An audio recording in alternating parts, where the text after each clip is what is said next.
Alright folks, with me are the brand new IdeaPad 5 Pros for late 2022.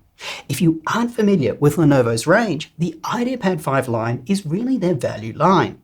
In the past, these have offered outstanding value for the money, and those are the laptops that I get most excited about finding for you. So let's start with pricing, because based on the specs, these once again look like absolutely killer deals, particularly the 16-inch, which I bought for $886 US. It boasts an AMD Ryzen 5 6600HS processor, which has 6 cores and 12 threads. It has a dedicated NVIDIA RTX 3050 graphics, 16GB of LPDDR5 RAM, a 1TB SSD, and a fast refresh rate, highish resolution display. The 14-inch model I bought for $719, which has the same Ryzen 5 processor, but this time no dedicated graphics. By the way, these prices were after a slight discount on Lenovo's store using a coupon code that my Honey browser plugin found. I'll place a link to that in the description below. Lenovo tends to advertise high prices on their website, but then runs sales or has coupons available to give you heavy discounts. Anyway, so we know for the specs. These laptops are very competitively priced, but what are they like to actually use? But before we get into it, if at the end of this video you like what you watch, please take a moment to smash that like button and get subscribed. It shows your appreciation for the insane amount of work spent making these videos. And as I always say, it makes my mother very proud. The chassis of both are solidly built. They don't feel premium, but they don't feel super cheap either.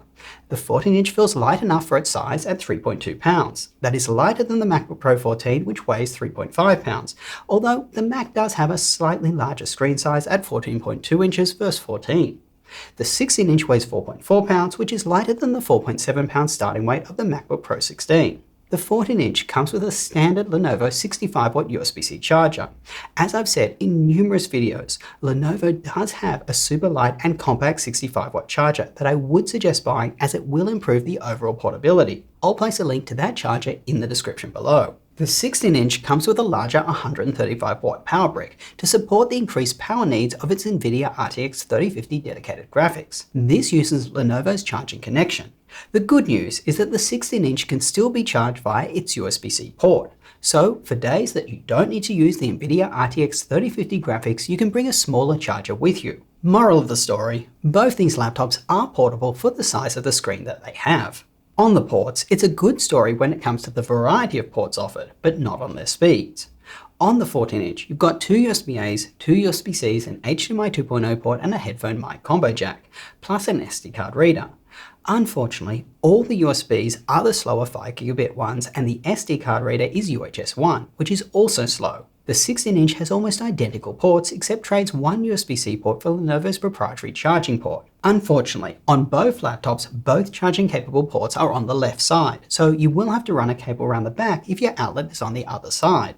The displays are decent for laptops in this price range. The 14-inch has a resolution of 2240 by 1400 pixels, and the 16-inch 2560 by 1600. This is a reasonably high pixels per inch of 188, which meant content looks sharp enough on screen. My 14-inch came with a 60Hz glossy display that is also a touchscreen. My 16-inch came with a fast 120Hz refresh rate matte display, so movement on screen looks super smooth, when compared to a 60Hz panel that is. Neither had too much backlight bleeding, and I didn't notice any PWM flickering. The downsides of these displays are that they don't get that bright. 330-ish nits is usable and okay, but it's not quite as bright as I would have liked. Also, the colors, although great for viewing content on screen, do not have the Adobe and P3 coverage that you'll need for print or film work. One thing I'd like to add is, even though the 14-inch seems to have a better panel by the measurements I took, I definitely found the 16 looked better. The 14-inch's colors were off, I think, compared to the 16-inch, and the 16 seemed a little brighter. This surprised me, and I couldn't place what the issue was, and yes, I checked color configuration, etc. As the screen size, resolution, brightness, and 16:10 aspect ratio all factor in to how much information you can comfortably see on screen without needing to squint, I opened Excel to count how many rows that I could see. I was delighted to see some outstanding results, beating up many laptops that I've recently tested. These laptops are definitely ones to consider if you want to see a ton of information on screen, which I find personally super useful when doing productivity work like coding or video editing. The keyboards are acceptable. They both feel low travel and a little mushy. I found the 16's keyboard though felt better and firmer than the 14's. Overall, there are more comfortable laptop keyboards available in this price range, but honestly, it's, as I said, acceptable. Oh, and if you like number pads, the 16-inch has one. And both keyboards are backlit too, by the way. The trackpads are good enough to be accurate on and are usable, but like the keyboard, these certainly aren't the best trackpads that I've used, but you will get used to them. Sound is okay. Sound quality is about the same as other laptops in this price range, which needs improvement. Also, both laptops I felt could do with more volume. The 16-inch though, it does have a more immersive soundstage than the 14. Now here's how the IdeaPad 5 Pro 14's webcam looks and sounds in excellent lighting conditions. And here's how the IdeaPad 5 Pro's webcam looks and sounds in excellent lighting conditions. Both laptops have Windows Hello facial recognition to get you logged in fast. Let's talk performance. I tested both laptops on the default intelligent cooling mode and the extreme performance mode, which can be changed in Lenovo's Vantage software. As these are the first Ryzen 6-core 12-thread processors that I've tested from AMD 6000 series, I'm going to spend a bit more time on performance. In Geekbench, which tests a variety of common short-running performance tasks, there is a very decent improvement in these laptops' performance versus last year's models in multi-core. Heck, the 6-core in this year's model outperforms the 8-core in last year's in both single and multi-core. That being said, it's a similar story to what we've seen most of the year when it comes to AMD versus Intel. These AMD 6000 processors underperform against their Intel competition in this test. Also, you'll notice the 16-inch performs worse than the 14-inch IdeaPad 5 Pro, which is bizarre. Both have the same CPU, and normally a larger laptop should have better cooling and therefore allow the processor to run faster for longer. But that isn't the case here. And by the way, that does carry across to Cinebench scores as well, where it also performs worse. I did have all drivers and software up to date, and I ran the test a ton of times. I hope Lenovo can release a software or firmware update to fix this, as it's odd. And on the internals, the 14-inch does have a very large single-fan cooling design. The 16, two more normal-sized fans. RAM is soldered, but both have upgradable Wi-Fi and storage. On Cinebench, which tests the laptop's performance under full load, these AMD processors perform well and are competitive against lower-end Intel processors. The performance in this test, though, is behind the 8-core variant of this processor from last year. Comparing the performance of the 6-core H-series processors to the 8-core variant from this year in the Asus G14, performance was, as expected, around 75%, other than when the Asus G14 is run in turbo mode, which runs the fans at a ludicrously loud setting to keep it cool while it is fed a lot of power. To test cooling and fan noise, I ran a 10-minute torture test of Cinebench R23 on a loop for 10 minutes. There was virtually no drop in performance on the 16-inch, which is great. The 14-inch model did drop performance a bit, indicating that, like I thought, perhaps the 16-inch is a bit better equipped to cool this processor versus the 14. Taking a look at power draw during this test, you can see that the 14-inch kind of reads like an Intel processor. It initially draws 60 watts of power but very quickly drops its power draw, likely because the processor can't be adequately cooled. You can see here the 16-inch sustains a higher power draw over the duration of the test, which is a good thing. During the torture test, the 14-inch processor's max temps are decent, peaking at 93 Celsius. Unfortunately, the 16 inches are less than ideal, coming close to the max 100 degrees Celsius. So perhaps what you saw in the prior graph isn't due to better cooling of the 16-inch, but allowing the CPU to run hotter. When it comes to heat that you would feel when the laptop is under load, it's a fantastic story. The keyboard decks of these laptops remain very cool to the touch. I would consider any temperature reading in the 30s good. The 16-inch did get warm on the underside though, so if you are running intensive tasks on that laptop, do it on a desk, or better yet, a cooling pad.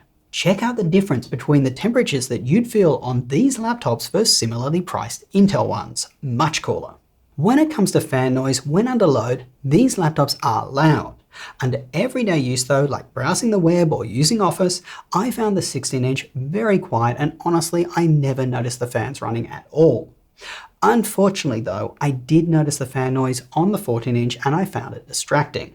The dedicated NVIDIA 3050 graphics in the 16-inch is a big step up in graphics power from the MX450 and 1650 equipped models I tested last year, although not at the level of an entry-level gaming laptop like my base model Asus G14.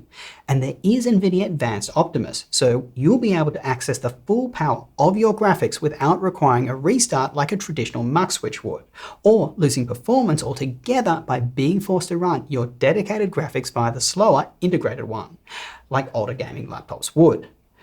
Talking of integrated graphics, I've been saying all year how amazing AMD Ryzen 6000 integrated graphics are, and they are. Please note, these are Ryzen 5 processors, and they only have half the graphics core count of the more powerful Ryzen 7 counterparts, so don't expect great graphics on the 14-inch that only has the integrated one. Let's now talk performance on battery and battery life. Performance on battery does drop for sure, but then again so do most of these Windows laptops. To test battery life, I lowered both screens' brightness to as close to 200 nits as I could. I then put the laptops in their best battery life settings. I ran a Netflix video on repeat over Wi-Fi for 4 hours. At the end of the test, the 14-inch had 59% remaining and the 16 56%.